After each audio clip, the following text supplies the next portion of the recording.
इतिहास गवाह है, जब भी कोई महापुरुष जन्म लेता है तो उसकी रोशनी पूरी दुनिया को रोशन करती है। लेकिन उस रोशनी के पीछे एक साया भी होता है जो चुपचाप जलता रहता है। भगवान बुद्ध को पूरी दुनिया जानती है, उनके ज्ञान को, उनकी करुणा को, लेकिन क्या आप उस व्यक्ति को जानते हैं जिसने 25 वर्षों तक बुद्ध का साथ एक पल के लिए भी नहीं छोड़ा, जो बुद्ध की परछाई बनकर जिया? वह थे आनंद। आनंद केवल बुद्ध के शिष्य नहीं थे, वह उनके चचेरे भाई थे, उनके सेवक थे और उनके धम्म के रक्षक थे। आज हम जो भी बौद्ध सूत्र पढ़ते हैं, जो भी बुद्ध के वचन जानते हैं, वह सब आनंद की याददाश्त की वजह से ही हम तक पहुँचे हैं।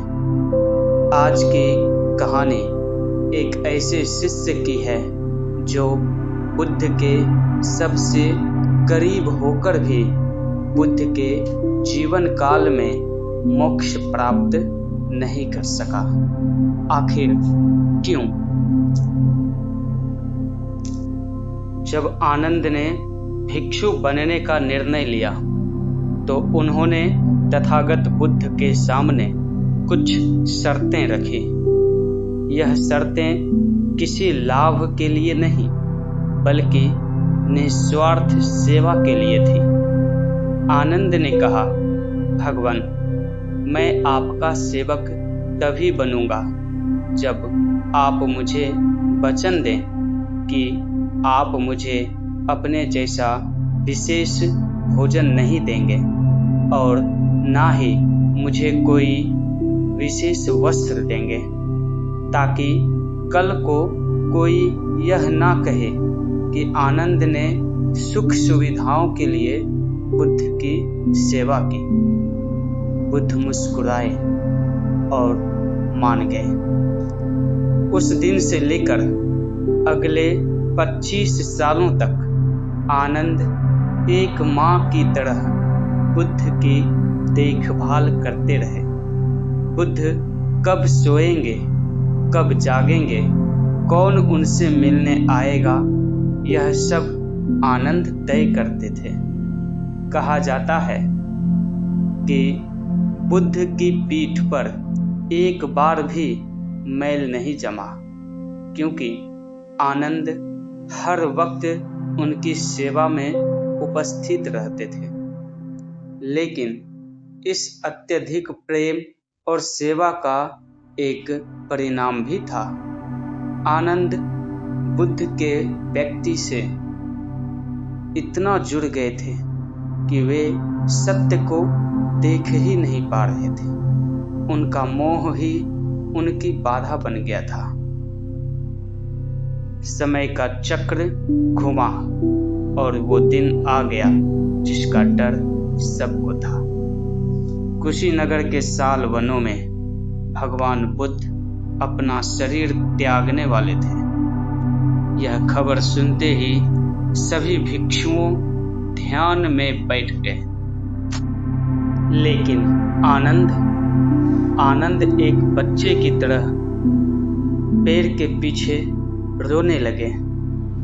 वे कह रहे थे, मैं अभी भी एक विद्यार्थी हूँ, एक शिक्षार्थी हूँ। मुझे अभी ज्ञान प्राप्त नहीं हुआ और मेरे गुरु मुझ पर दया करने वाले तथागत मुझे छोड़कर जा रहे हैं। बुद्ध ने आनंद को अपने पास बुलाया और इतिहास के वो सुनहरे शब्द कहे जो आज भी मानवता को रास्ता दिखाते हैं। बुद्ध ने कहा, आनंद, तुम मेरे शरीर के लिए क्यों रोते हो?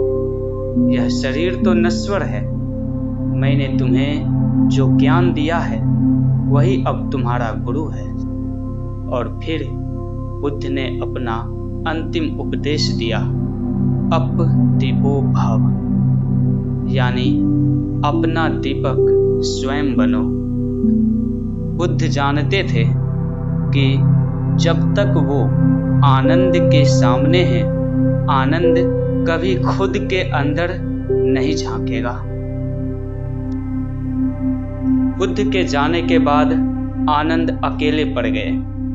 कुछ समय बाद राजगीर में पहली बौद्ध संगीत होने वाली थी, जहां बुद्ध के उपदेशों को संग्रहित किया जाना था।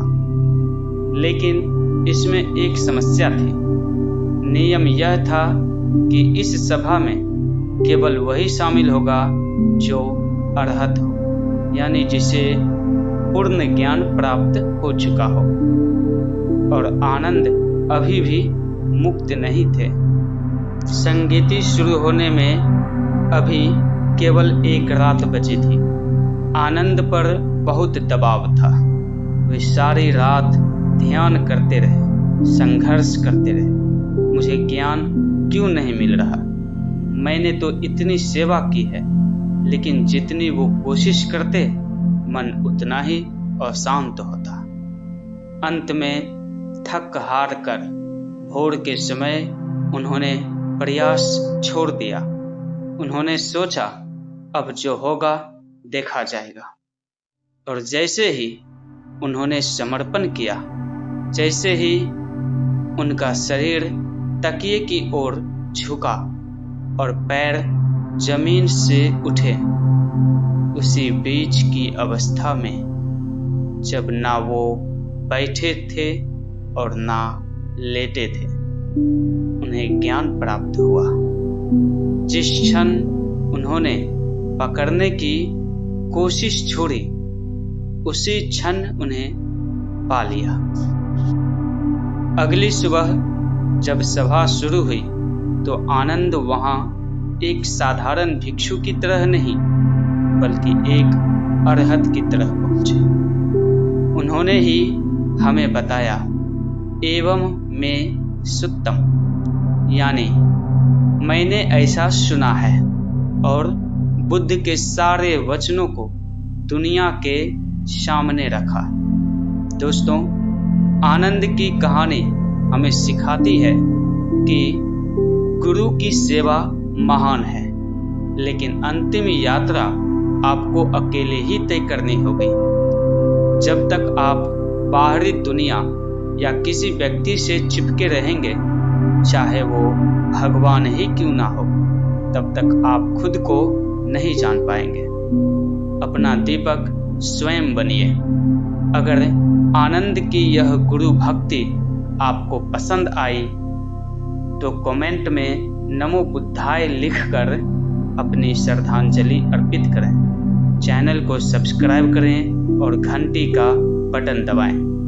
भवतु शब मंगलम, सबका कल्याण हो।